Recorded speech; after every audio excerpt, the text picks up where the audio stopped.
We are in there. Let me fix that.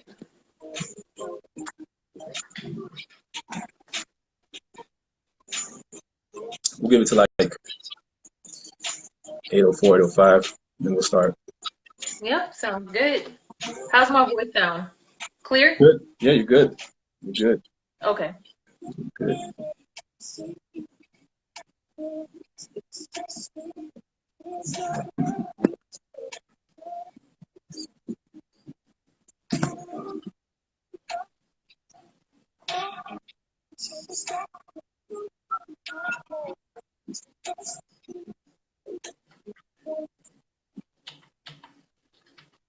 The music sounds a little sporadic. Yeah, it was on my phone. That's why. So I turned it off for a minute. Okay.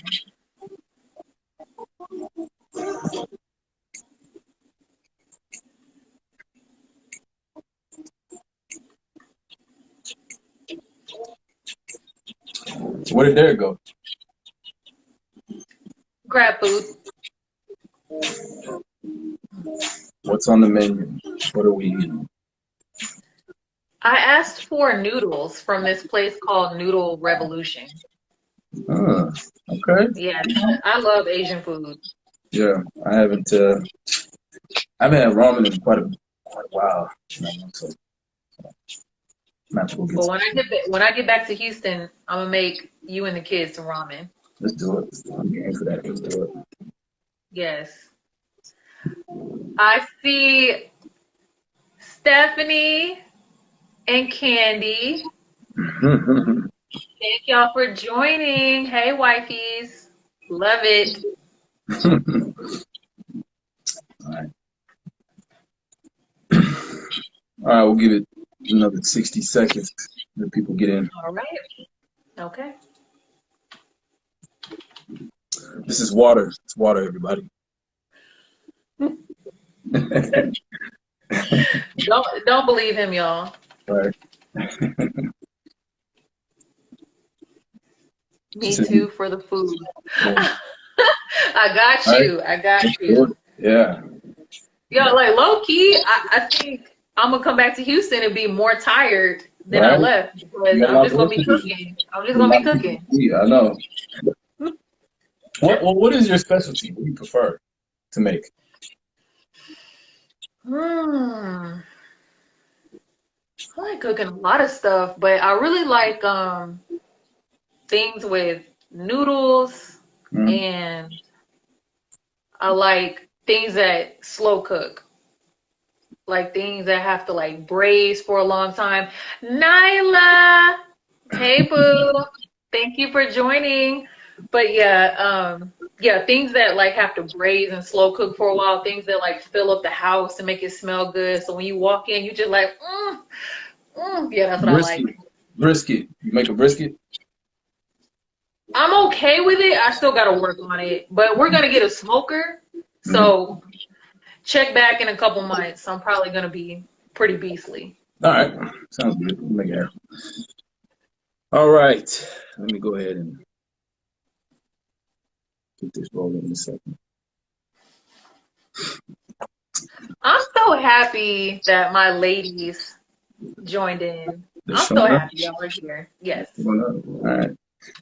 All right, so let's get rolling. All right, everybody, thank you for coming. This is a live that Vicky and I have been talking about for quite some time that we wanted to put together. we've been having conversations for probably last year, right? Is that right? Yeah, year. Probably last year.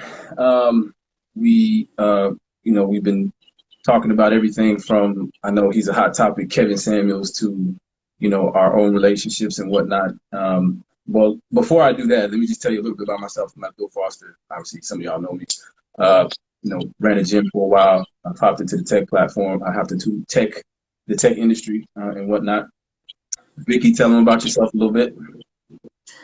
Well, the things y'all are gonna learn about me, I'd rather you learn over the series of shows. But from Houston, of course, met Mr. Foster at Breathe More.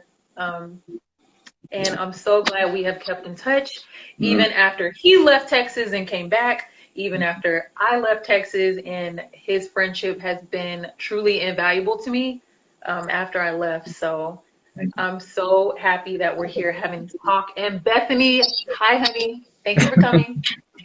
Absolutely. So, again, just to kind of clear it up, we've been wanting to have these conversations for quite some time. To talk about relationships. Miss Vicky is in a beautiful relationship with Derek. I know him well. I love him. I'm rooting for him. Y'all gotta make it to the end. that's the way we see it. But with the conversations that we've had, I suck at relationships, in all honesty. But I want to be able to learn. And some of these conversations that we wanted to have, it's kind of an opportunity for myself and Vicky to learn other people's perspectives, opinions, insights that we may not have seen or looked at before. So, with that being said, we just want to figure out. We want to hop into the topic. The topic that we're talking about today is roles in relationships. I think that everybody is kind of, on edge with regards to roles and what that looks like specifically. I know we're kind of in a modern era. We have modern men and women, and there are some people who kind of still carry some traditionalist views, and then there are some people who kind of blend those two. And so, we obviously want to have that conversation. We'll be talking about the topic for the next 30 minutes, and then the last 30 minutes we're probably going to try to bring somebody on to give their insight if they're interested in it. But again, we just kind of want to open the stage for people who are interested in relationships, who want to learn stuff about it, to be able to talk about it. The name of the live that we're calling it is On the Spectrum. So we'll talk about everything from relationships, even health and wellness, anything that we could think of along that line that people want to talk about, we'll probably try to talk about specifically. So back to the topic of roles in relationships. The question at hand is, are there roles in relationships? Do we need roles in relationships? What do people feel about them? What do men feel about them? What do women feel about them? We just kind of want to get out there and start talking about it a little bit.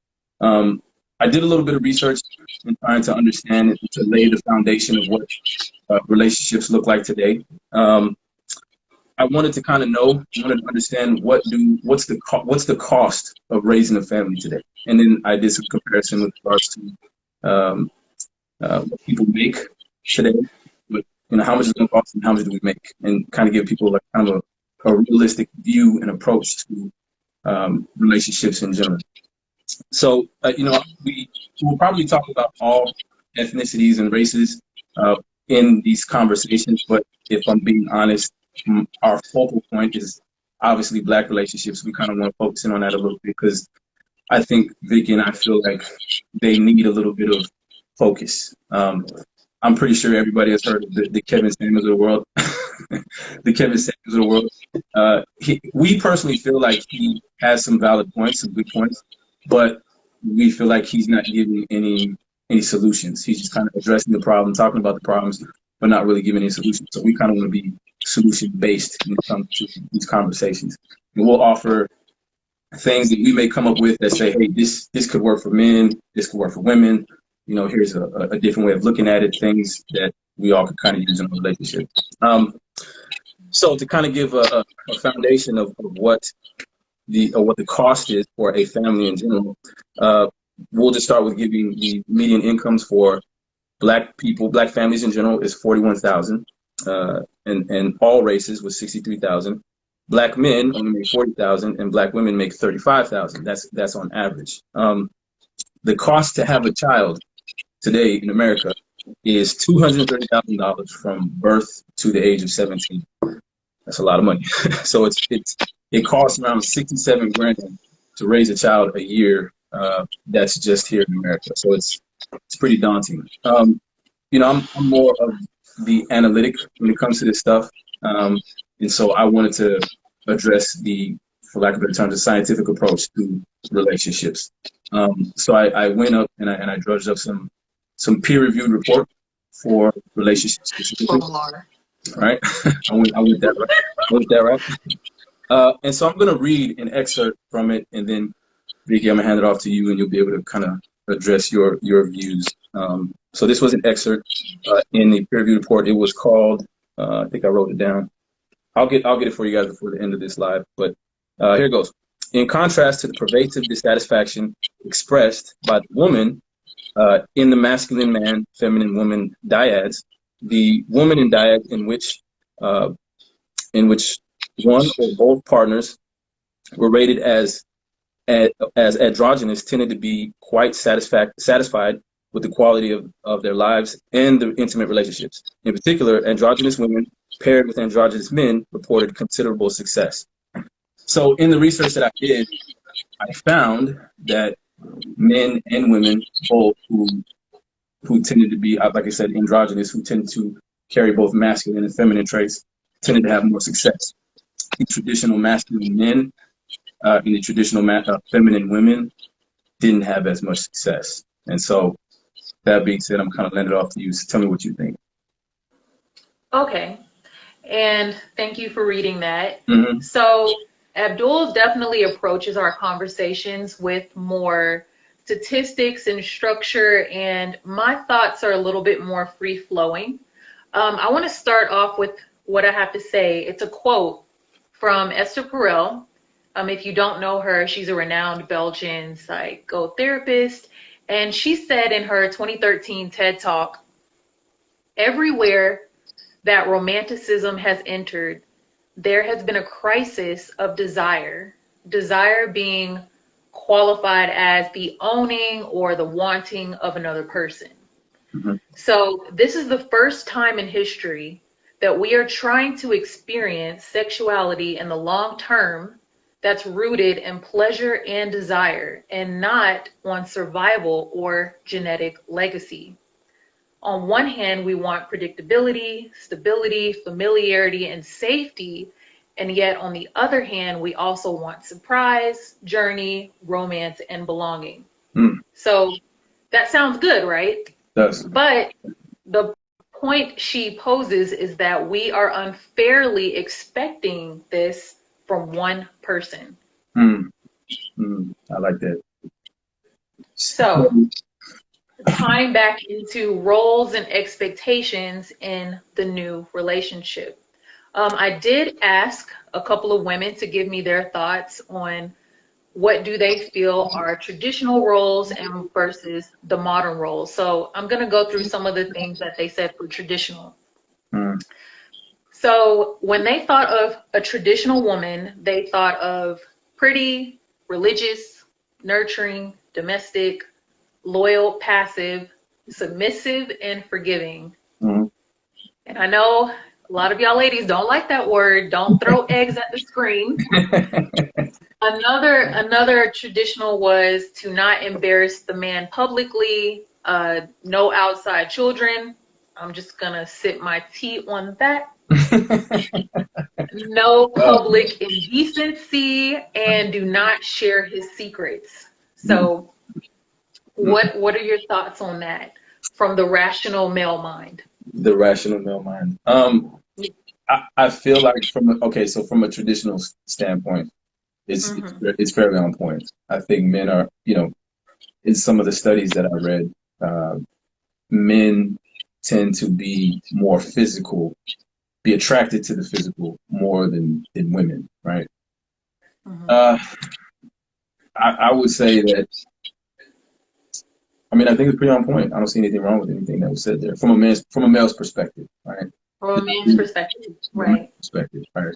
Now there is the opposite side. I understand that, So then I asked different women to tell me what they felt about the roles of modern women, what they feel the modern woman needs to, and I hate to say bring to the table because it's like so washed at this point, but essentially bring to the table.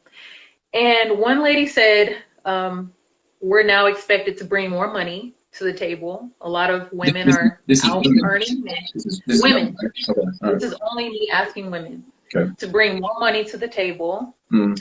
Another woman said be a breadwinner and boss babe. Another woman said, Abdul, don't laugh. I mean, all right, my bad. And another said companionship, but no domestic obligations. So when you hear that, you think about how vastly different that is to Yeah. go from the beautiful, nurturing, religious woman to the breadwinner, Mm. boss babe. So it's like, so where's the disconnect happening here? Well, I will agree that I feel like modern women have more of a task at hand. I will agree with that.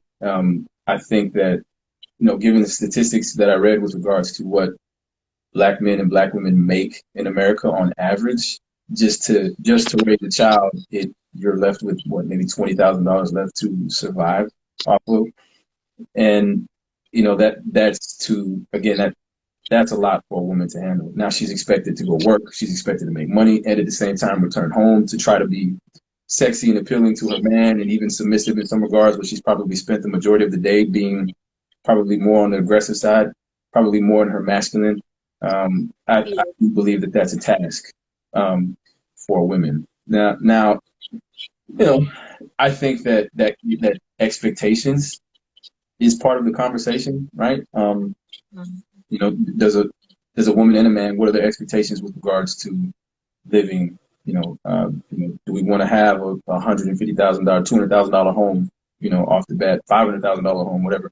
Are those the expectations? And then that's part of the conversation as well, right? Because if you're expected to work, do all these things, and then the man is expected, you're expected to come home and do this, but the man isn't really pulling his weight, and you kind of have that dynamic as well. But the same can also be said if you flip the script. If the man is going out here making the money, Mm-hmm. making it happen, but there's like the woman isn't pulling her weight, So, which that it can begs the go both question, right? ways. Yeah. So let's say a man goes out and, from a woman's perspective, say a man goes out and is making $200,000 to $500,000, right? He's providing, he's taking care of everything. From a woman's perspective, what does she think her role is supposed to be? And this is where it really varies on the spectrum of asking the woman Mm, what she thinks about. Some women feel that nowadays all they need to do is just show up. mm, mm, They're not bringing any concrete tangibles to the table. They're yeah, just showing up. And mm, just because they're here and they're giving you the cookie in a box, mm. that's supposed to be it. Well, And it's what? gotten to this point where men are like so afraid to, not afraid, that's a bad word, but they're just so hesitant to try and turn the tables and see like, okay, how can we get back to like how can we come back to the table and communicate and compromise? Well, again, I think that that's part of it, having a conversation. But again, I know that you have the perspective that most women today feel as if they should just show up. That's all they should do, right? But Mm-hmm. let's try another perspective. If a man is taking care of everything, expenses and all, what is Mm-hmm. her role? What should she bring to the table? Not necessarily should, but what is there for her to bring to the table? The domestication. And I know that some women don't want to hear that, but it's definitely the domestication. It's the nurturing. It's the holding down the fort. It's taking care of house and home, if your financial contributions are not really doing that much for the household, then I don't really see the excuse to not do those things. Yeah. Especially since so many men want that. Mm. And I don't see why not. so this begs the question, is it fair? Is it fair for a man to have an expectation of a woman? If I'm providing everything, my expectation to be, hey, like, can I get a meal cooked? Right? Can I, can we have the Of house? course, it's Right? fine for you to have your expectation. But okay, look, we're in America. People have expectations all day long. Because guess what? As women, we expect you to bring that bag home, don't we? Without fail, we expect you to bring it. I'm serious. We Right. expect you to bring it home. We Right. expect you to pay majority of the bills. If Yeah. something breaks down on our car, we expect you to go fix it. Right. I concur with that. And it doesn't matter how tired you are. You still got to do it. If we're in the mood, you got to serve it up in a box for us. So come on, come on. So It's like, so no, I don't think it's wrong to have an expectation because we have spoken and unspoken expectations all the time. yeah. And all right, this is my perspective again from just modern society, right? I think that there is a huge lack of understanding what it is men require slash want, desire within a relationship. I think that, and this is just my opinion, social media and whatnot has littered itself with telling us what women want, what they desire. I know I worked at an elementary and a high school. Boys young as like 7, 8 years old are telling me, like, are regurgitating stuff that they see on social media, telling us how to treat a woman, what you should get her, for lack of better terms, buying a bag, take her out to eat, etc., things like that. Like that's That young. right. But I just do feel like there's a huge disconnect, and maybe even men don't know exactly what it is they want. Maybe they've been disconnected, but there is a huge disconnect with regards to what it is men want nowadays. What do they require? Again, I know it's not the popular thing to say, but Kevin Samuels has brought this up before and said that, men don't really care about a lot of the things that women tout out there today. So as an example, like, not to say we want dumb women, but a woman going to get X amount of degrees and having this and that. I don't know if I don't know if they care. I don't know if they care about that stuff anymore, right?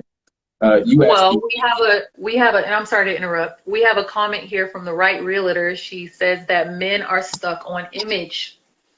uh, How do you feel about that, Mr. Foster? I wouldn't say we're stuck on image. I would say that we're how do I put it? I would say we're naturally physical. Take a look at a lot of what men do by nature, right? We're physical by nature. We work out. Like, sometimes that's how we get our aggression out. We play sports. Not that women don't, but it's natural for us to have testosterone to move in these physical realms. And so, suffice it to say, men, and this was done in some of the studies that I read. Men are more inclined to be attracted to something more physically attractive versus their counterparts. And so it's just kind of comes with the territory. It's just what men are. It's like women being, for lack of better terms, more emotional than men, right? Or having probably being more in tune with their emotions than men. That just comes with the territory. Women also mature faster than men, so that's like one of those natural things that you kind of can't get away from. It's just natural for us to have that. I got you. Yeah. And then training with Tootie. Yeah. I love that name, training with Tootie. I feel like everybody stuck on image, both genders. Yeah. And then Biz Lawyer Roddy, or if I mispronounce that, I am sorry. Boys are stuck on image. Yeah. Men, I think, want more than just an IG model. Amen, sis. That's true. Okay, so I will agree with that. But let's just be honest. We live in a day and age where, everything's in our faces. You you turn on your phone, it's all around social media. So, it's kind of it just is what it is today, right? For that to kind of be the thing. But I would agree with her and say that men aren't necessarily attracted to that. It's not what we're looking for. Don't get me wrong. We want you to be presentable. Like I take care of myself. I feel like I do the right things with myself. So I would want a woman to kind of to mirror that in some regard. Right. And there's absolutely nothing wrong with that. Right. So I got to you. draw it back to roles in relationships, are we saying now that one of the roles of the woman is to keep herself looking a specific way? Would we say that would be one of the roles? Mr. Hot topic, Foster, dog. I Hot topic. feel like the eggs are just about to be thrown at my face. Now, okay, so let me put it this way. I do not feel all of us women are designed to be out here size 2, size 4, size 6. All of us are not built for that, okay? And that's not what this dialogue is about, okay? We're not about to get into dress size and neck size No. and finger size. We're not about to do all that. Listen. But just keeping yourself presentable and being healthy, there's nothing wrong with that. Right. You being healthy keeps you in the best possible position to live a long life, be there for your kids, be there for your man or your woman. I don't think there's anything wrong with that. Well, And the expectations of what looking good is, I feel they need to be discussed with your partner. I was going to say that your partner has to be able to express what it is I want you to look like, right? Not, and also them being understanding. Like, as an example, if a woman has a child, that is a complete change to her body. And I think the majority of men, if they're good men, understand that, there is going to be some difference there, right? And it comes with the territory. Now, again, when you get to that level, you're hopefully with a woman for not just her physical appearance, obviously, right? But Of course. for who she is as a person. But it comes down to having that conversation and being able to say, all right, this is what I, for lack of better terms, expect. Like, if I work out 4 or 5 times a week, I'm probably not going to be with a woman who doesn't, right? Not even 4 or 5 times a week, but if she just doesn't work out 4 or 5 times in every 6 months, like, that's just, it's not going to be something that we have in common, right? Not 6 months. Not 6 months. I mean, Come dang, on now. you got to be able to do something. You know what I mean? Like, dang. But Hopefully, in 6 months, at least she's taking a walk somewhere. right, Fix it, Jesus. Okay. Wow. So, to sum all that up, would you say for a woman, the roles in the relationship for a woman are, what would you say? I would say nurturing, Okay. as women being in their natural feminine element. Okay. Like the true divine feminine, it is nurturing. Right. It is caring. Whether that is just a couple, Right. or whether that is an entire family or a blended family. Right. I do feel that women naturally are easier with nurturing and caring. Now the domestic, it kind of, because again, it's a new day and age. Women out here are really making their own bag, and if you are a high ladder career woman or something like that, there's no way that can expect you to come home and put a 4-course prefix menu meal on the table. There's just no way. Right. But to support, to nurture, to uplift, I feel that, and I feel that these things are naturally in women to do. Yeah. And when they don't want to do these things, I feel that there's deeper causes that come back to that.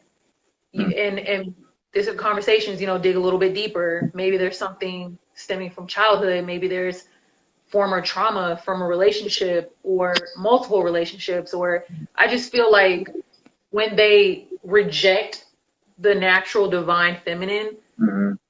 then it's not really about, oh, I don't want to do that. It's more like, well, let's just dive in there and see what's going on and why you don't want to do it, because there's probably a reason. Right. It stems from something. Yeah, I think so. I could be wrong. If y'all disagree, then you could totally join and chop it up with us. Let Do us we know. have anybody that disagrees that wants to hop on? I know we are having somebody come on in a few minutes, but if anybody disagrees. And welcome, Camille. So the roles of a man, in your opinion, from a woman's perspective, what would you say the roles of a man are?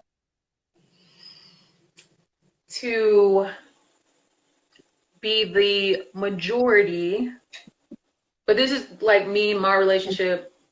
It's to be majority provider, to Yeah. be support, to be a leader, to provide that anchor and structure for the household. Right. I feel the true masculine is leadership. Okay. And when we don't encourage our men, since we're keeping this mostly black, when we don't keep our black men in roles of leadership, it begins to unravel the whole black society as we know it. Yeah. And we're seeing that with some of the negative effects of single parenthood. And I'm not talking about the good mothers. There's a Okay. lot So of bad mothers out here. what is the holdup then? All right. So I actually saw somebody post when I asked the question, what is the role of a man? Lead, protect, provide, decision maker. So Right. I'll be honest. In some of my relationships, I've had hangups in that regard, right? Where I feel like I'm a fairly intellectual individual. I feel like I'm fair. I'm a Libra, so I, it's in me. But I had some hangups when it came to me saying, okay, I'm going to make some decisions in some areas, right? Why do you think we run into that problem in today's relationships? Why you run into problems? Kind of reword that. So if I, as a man, say, all right, I'm a lead, I'm going to protect and provide. That's the given. I think most people are, most even women are okay with that, right? Mm-hmm.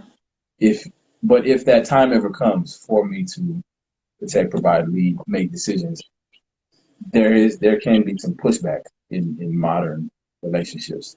Why do you think that is? A lot of the pushback could come from maybe you're dating a career woman Mm-hmm. or a woman that in her everyday life before she comes home, she has to stand in a more masculine space. Mm-hmm. She has to give direction, she has to give orders, she has to be tough, maybe she has to manage people, and that could be a part of it. Maybe she comes home and she feels like it's kind of hard to take that mantle off, Yeah. you know? Maybe she's in situations outside of the house where she has to just rely on herself. She has to rely on her own brain, her own ideology. And so maybe coming home, it's kind of hard to flip that switch. Right. So somebody said, and I feel like it's a fair point. Women don't follow who they don't trust or respect. Okay, so Mm. I have an opinion there. I do feel as if there is a push in society for us to not respect men in the way that they do lead. And so that disrespect can follow or can come from, just thinking about what a man should be based on societal terms. What do you think about that? Mm. Well, and again, I can only speak on the Black culture experience. There absolutely is a war to Mm-hmm. divide the Black man, the Black woman. Right. Um, if you take it back to the 50s, 60s, 70s, we had very strong unions. But oh, hello, gorgeous. Hi, Queen. We had very yes. So we had very strong unions, and that was kind of torn apart with the introduction of drugs, incarceration, things like that. Those things started tearing apart the Black family, adding to the war, pitting man against woman. Right. I agree. Then, as we continue forward in time, we reward women who don't want their men around by government assistance. That's another thing that pits us against each other. Yeah. And now lately, and this may be a little abstract, but I also feel the higher education, as far as like Black women outrageously outnumbering men in higher education, I feel the degrees and the doctorates and the PhDs and all that stuff, it's given women this sense of, this is another way that I don't need my man. So it's like generation after generation, it's like just a new tactic. What's the next way we can pit them against each other? Yes, it's toxic femininity. You know, oftentimes we talk about toxic masculinity, but we as women don't take accountability for what we do to also inflict trauma or to further the agenda that's been unconsciously instilled into our minds. So just with everything that you just said, you know, and even with all the artists, you know, we talk about independent women, and then, you know, from Destiny Childs all up into, you know, we have the City Girls, you know, talking about, you know, tricking and everything, or, you know, Cardi B, broke boys don't deserve no kitty. So it's just like, it's making things more physical and taken away from spirituality and the whole purpose as to why we even exist. And you mentioned something earlier when y'all were talking about relationships and how why people get together, whether it's for, you know, desires or to actually maintain the bloodline. And people don't really understand that eugenics is real. Like, eugenics is a formula that's utilized to exterminate a particular race. And that's done through dividing our families. You know, if you're able to divide our families and to withhold people from reproducing, then you're holding essentially that culture back in the many ways. And so it's interesting when we talk about the roles in relationships, because I'm a firm believer that, you know, we are not equal. I don't want to be equal to a man. You know, I believe that the man is the head and the woman is the neck. You know, we help the man point him in the right direction as to where he needs to go to further his vision. And a man without a vision really isn't even in a position to even need to be in a relationship with the woman, because we as women, we're helpmates, we're nurturers. You know, it's just really in our DNA that we're just built differently. But, you know, now we do live in an age where, you know, the spirit of entrepreneurship, you know, me, myself, I am an entrepreneur. So I know what it's like to have to be very aggressive and very assertive in my field, just because, you know, when you in the industry, especially entertainment industry such as myself, that stuff can really harden you. And you know, I ain't gonna lie, like sometimes I do want to just go home and just go to sleep. Like, I don't have the extra energy to entertain or even want to date, just because of having to share my energy with someone. And it's a lot. So just to kind of touch on everything that y'all said all together. But yeah. And so I love it. Thank you. Thank you, Barry. By the way, this is very dynamic, everybody. I know she just hopped into the conversation, but I want to tell everybody she's the dopest. Love Barry. How long have I known you, Barry? 3 years? 2 years? 3 years? Yeah, 3 years. 2018. Yeah. So we had a question. Somebody asked, do you feel that feminism has played a role in destroying households over the years? Well, there's a difference between feminism, like the feminism itself, like femininity, versus like the feminist movement. And I do believe the feminist movement plays a role in that, just because it's like they're trying to spin off of equality, you know, women's rights. You know, yes, there was a time where, you know, women weren't granted certain abilities to do certain things. And now we feel that we have to overcompensate for that in order for our voices to be heard. And now that we've done that, it's just becoming toxic. And it I mean, look at the slut walk. Huh? I said, look at the slut walk. Right. Oh my gosh. Like, how did we get here? Yeah. And it's how we got the chi-chis and the yams out? Like, how did we go from equal rights to now we just got little nippies everywhere? Like how is this happening? Type, you know, and you know, I'm not gonna lie, like sometimes I battle with myself as to like, damn, is it really worth having these morals? Like, are these, like, how is it that these women that's really on some F niggas type vibe, and for some reason men, like, that's what they tricking off into, you know, investing into, whereas seeing the woman just as divine, you know, divine femininity and what women really add to men, you know.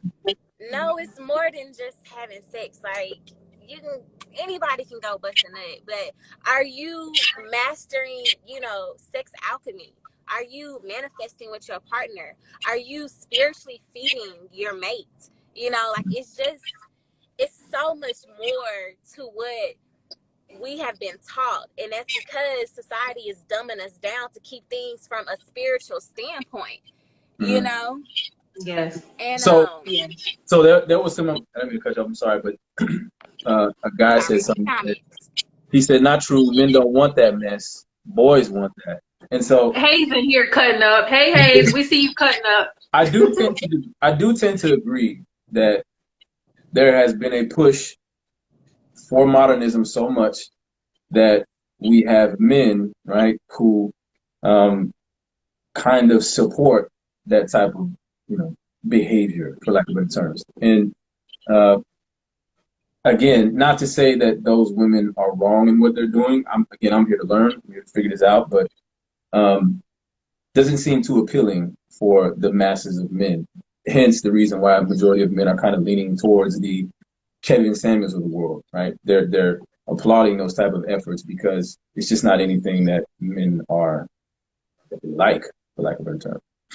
Well, I think it's really, you can say you don't like it, but as you stated earlier, men are more physical and women are more, you know, driven by their emotions. So you can say you don't want it, but if you're carrying emotional and mental trauma from your childhood and that generation has been passed on from your parents and your parents' parents, you get accustomed to dysfunction or don't know that you are indeed in a dysfunctional or a toxic relationship or entertaining toxicity.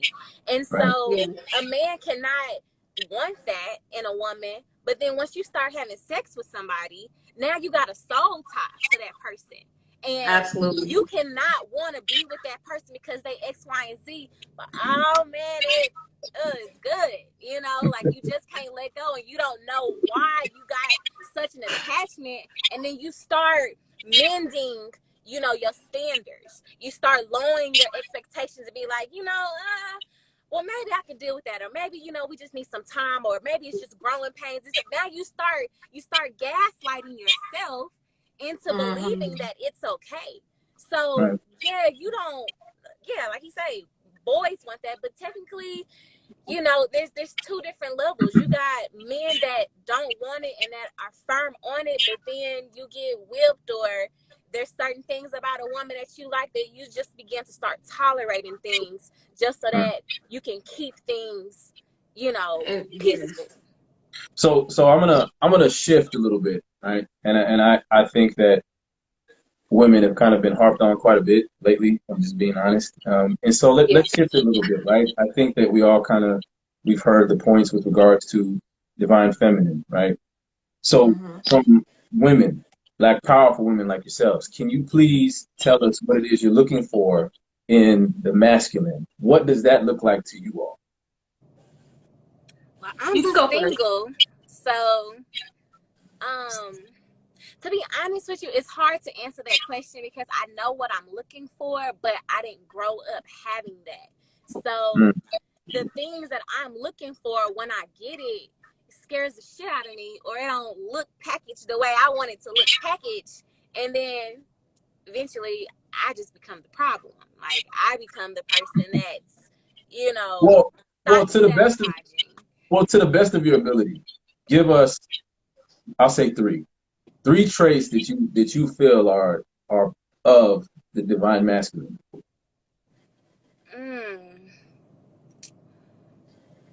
Definitely a provider. Okay, that's one.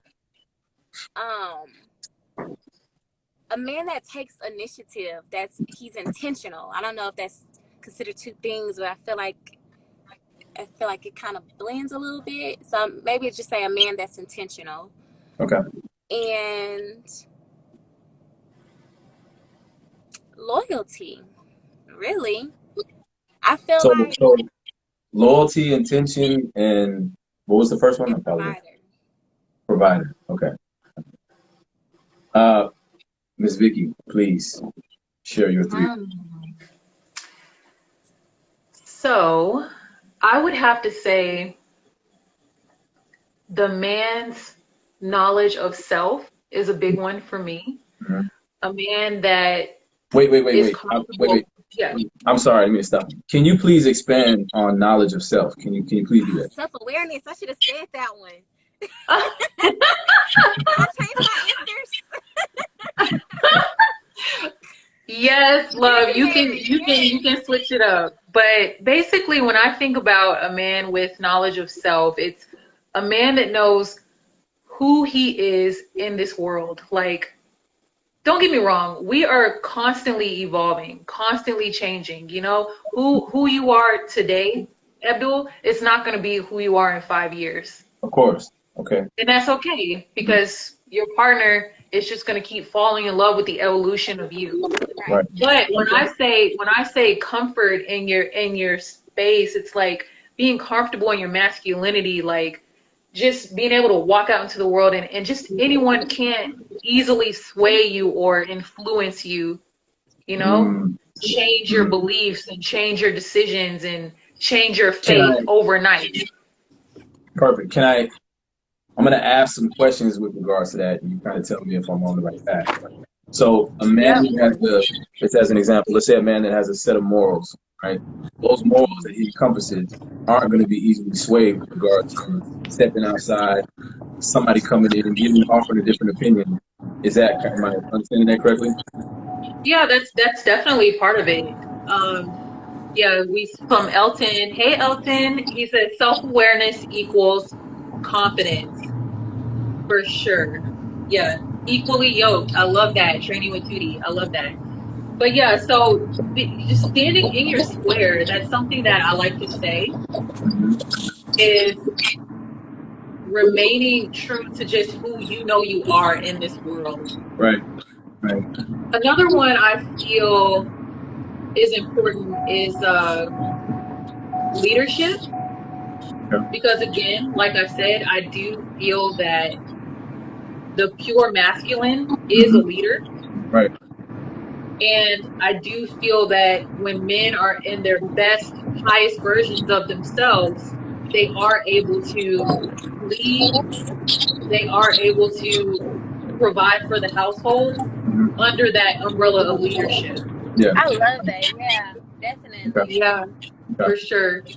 Okay. And I would say for the third one, because you did ask for three, I would say another big one is understanding his own life's mission. I feel that's another thing that's gone very wrong in the Black community, is that we are not encouraging a lot of our men to seek their mission.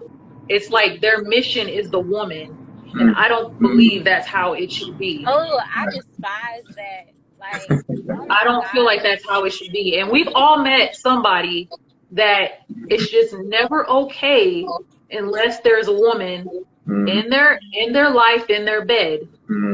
but yet you don't understand why you keep fighting these same demons over and over and over. But it's because, but who are you outside of these women that Right. are bringing in these, what she said, the soul ties and all the toxicity and the broken, unhealed trauma and all that bullshit?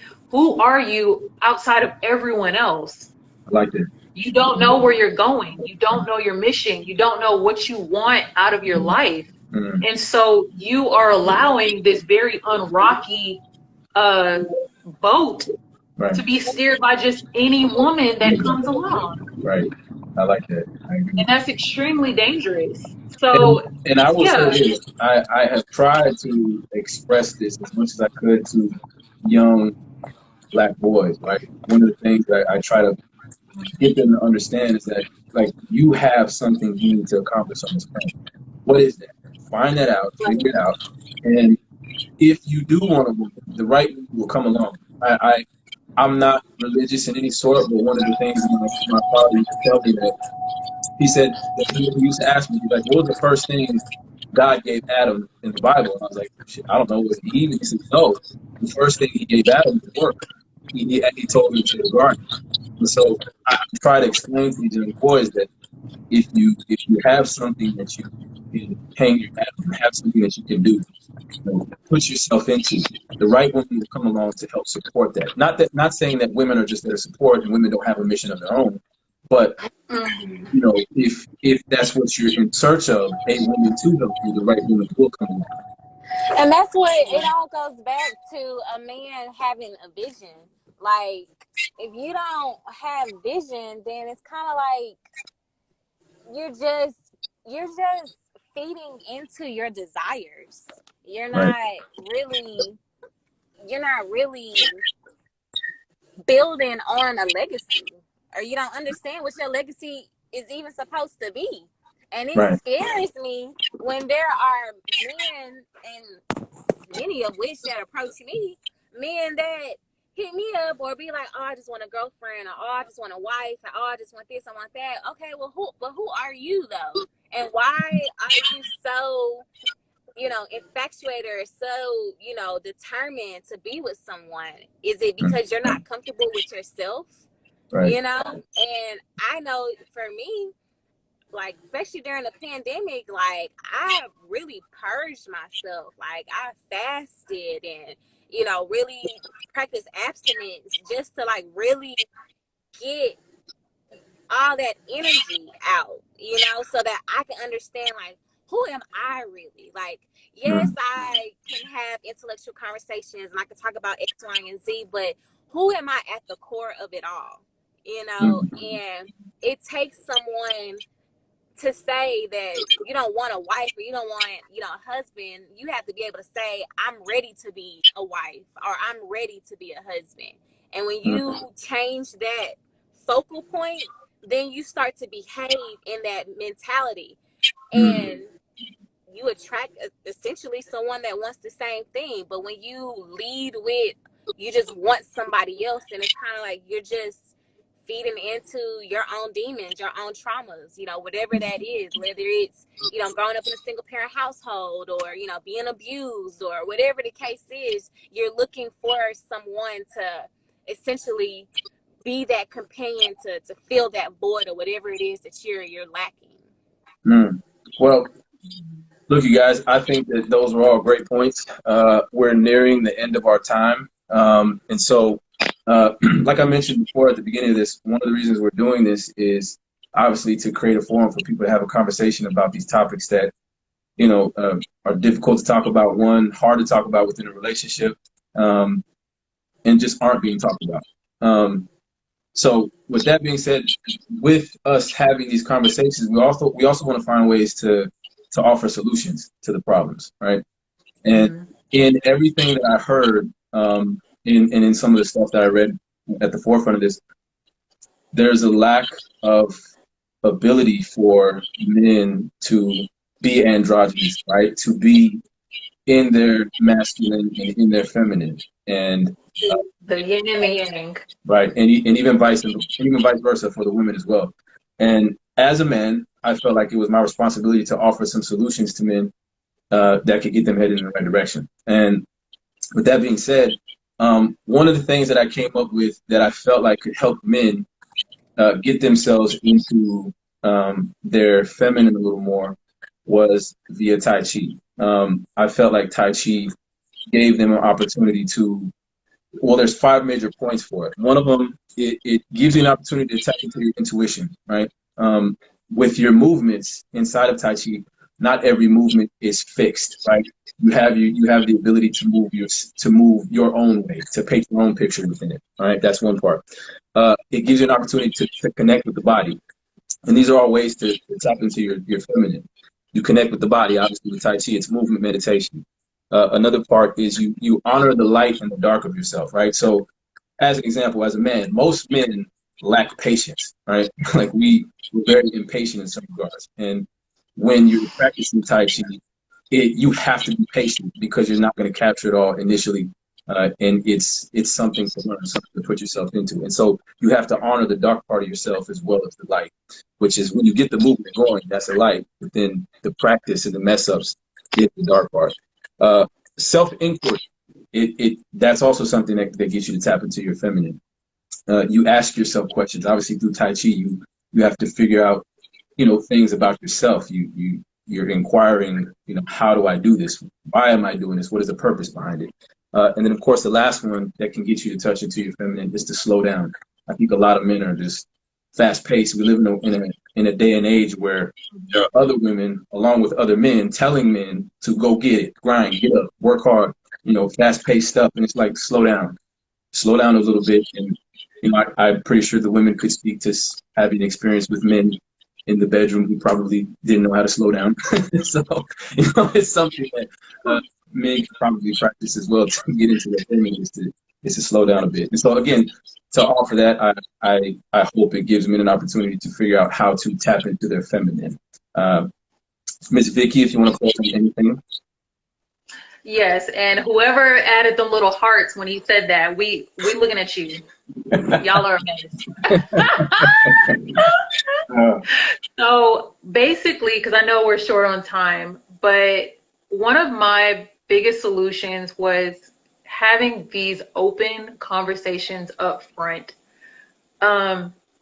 having honest communication, asking them literally within if and this is for people who are just getting to know one another, asking them straight up, what are your expectations? What are you looking for? What do you expect? And not waiting until 3 months into it. If you're a man, for instance, and you're looking for a woman that can cook a couple times a week, guys, you should not know 3 months later that she can't boil water.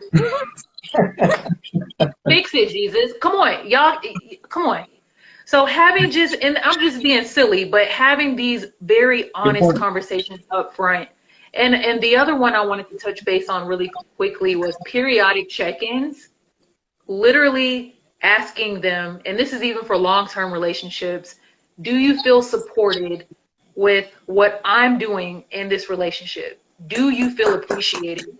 Into that. And but the biggest thing is accepting the answer, no matter what. It may not even be you may not like the answer. Yeah. But providing that safe space for them to say whatever it is they need to say. I feel that is a very doable first step that all of us can take, whether you've been together 10 years, 15 years, or you've known this chick 15 minutes sitting across the table at Papados. You should be starting to ask some of these questions let me figure it out.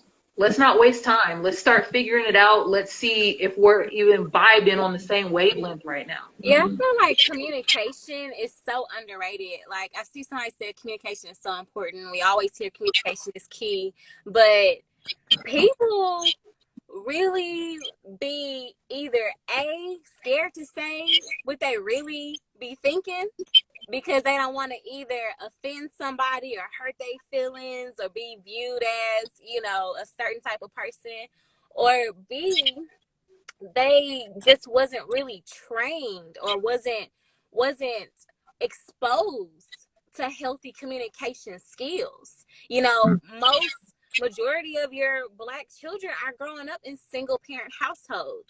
And that's because, you know, they go through a certain period of time where all you're seeing is just your parents arguing and all these different things. And, you know, it psychologically programs you to be like, well, let me not say that because I remember when my mama said this or my dad said this, my mama popped off, so now I don't want to get that same result.